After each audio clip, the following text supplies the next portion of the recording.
Un robot avance lentement sur un terrain instable. Ses capteurs analysent l'environnement en temps réel. Une caméra identifie une silhouette. Un algorithme évalue la situation. Aucune émotion, aucune fatigue, aucune hésitation. Pendant longtemps, les machines ont été utilisées pour assister les soldats. Véhicules blindés, drones de surveillance, systèmes de communication. Elles étaient des outils conçus pour améliorer l'efficacité humaine sans jamais la remplacer. Mais aujourd'hui, une nouvelle étape apparaît. Des systèmes capables non seulement d'observer, mais d'agir physiquement sur le champ de bataille. Se déplacer seuls, analyser une situation, adapter leur comportement et parfois utiliser la force sous supervision. La question n'est plus théorique. Ces technologies existent déjà. Mais jusqu'où sont-elles réellement déployées? Depuis plusieurs années, plusieurs armées expérimentent des robots terrestres dans des contextes opérationnels. Aux États-Unis, l'armée développe des plateformes robotisées dans le cadre de ses programmes de modernisation.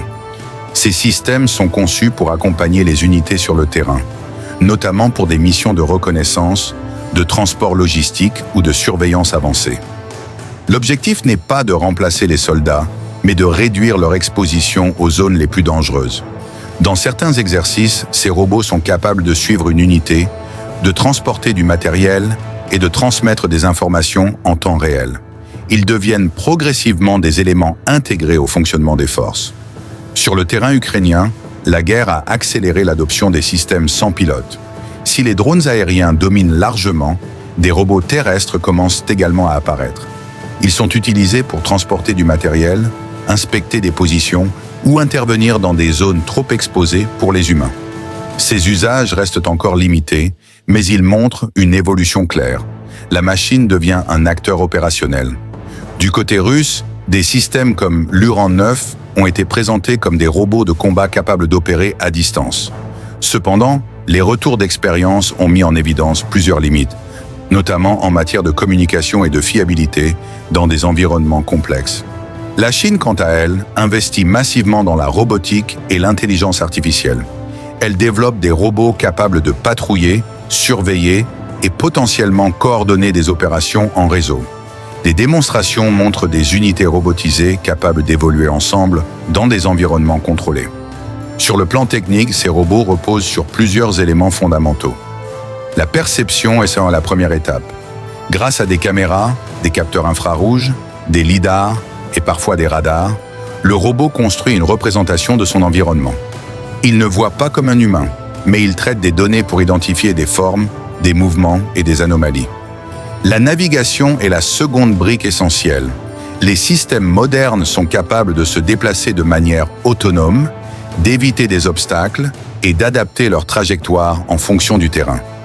Certains robots peuvent évoluer dans des environnements complexes, comme des zones urbaines ou des terrains accidentés. L'analyse constitue la troisième dimension. Les données collectées sont traitées par des algorithmes capables de reconnaître des objets, de détecter des comportements ou de signaler des menaces potentielles.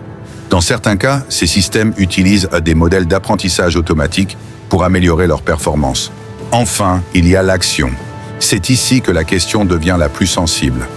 Aujourd'hui, dans la majorité des cas, un humain reste impliqué dans la décision. On parle de système human in the loop, où une action critique, notamment l'usage de la force, doit être validée par un opérateur. Mais certaines architectures évoluent vers un modèle human on the loop, où l'humain supervise le système sans intervenir en permanence. Cette transition modifie profondément la dynamique du combat. Les avantages de ces systèmes sont évidents. Un robot peut être envoyé dans une zone dangereuse sans risquer de vie humaine. Il peut fonctionner plus longtemps sans fatigue.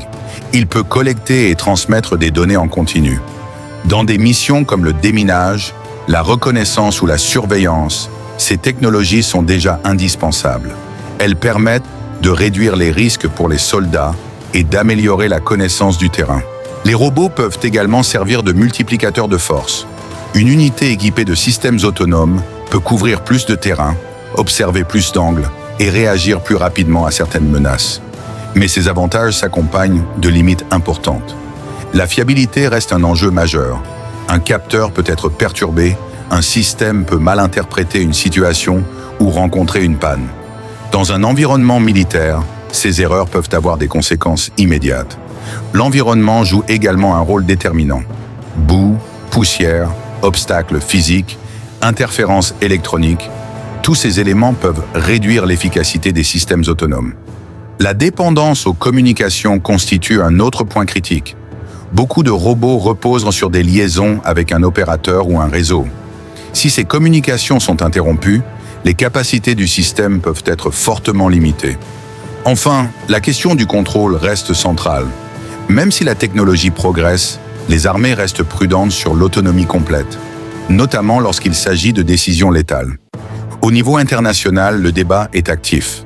À l'ONU, plusieurs discussions portent sur les armes autonomes létales, souvent appelées LAWS. Ces systèmes soulèvent des questions éthiques et juridiques majeures. Peut-on autoriser une machine à prendre une décision de vie ou de mort sans intervention humaine directe? Pour l'instant, aucun consensus global n'existe. Certains pays souhaitent encadrer ou limiter ces technologies. D'autres considèrent qu'elles font partie d'une évolution inévitable du domaine militaire. Cette absence d'accord reflète la complexité du sujet.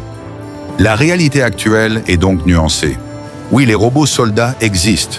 Oui, ils sont testés et parfois déployés. Mais non, ils ne remplacent pas encore les humains sur le champ de bataille. Ils restent des systèmes d'assistance avancés, intégrés dans des stratégies plus larges. Mais la trajectoire est claire. À mesure que l'intelligence artificielle progresse, que les capteurs s'améliorent et que les systèmes deviennent plus fiables, leur rôle va continuer à évoluer. La guerre ne devient pas entièrement autonome, mais elle devient progressivement hybride. Un espace où humains et machines interagissent en permanence. Si cette évolution se poursuit, le rôle du soldat pourrait changer. Moins exposé directement, plus connecté à des systèmes automatisés, plus centré sur la coordination, la supervision et la prise de décision stratégique. Mais en parallèle, les machines pourraient être de plus en plus présentes dans les phases les plus rapides du combat. Observer, analyser, réagir, dans certains cas, plus vite que les humains. La question n'est donc plus seulement technologique. Elle devient politique, éthique et stratégique. Jusqu'où sommes-nous prêts à déléguer la guerre à des machines? Si cette vidéo vous a intéressé, retrouvez toute la série dans la playlist Guerre algorithmique, juste ici. Bienvenue dans l'ère de la guerre algorithmique.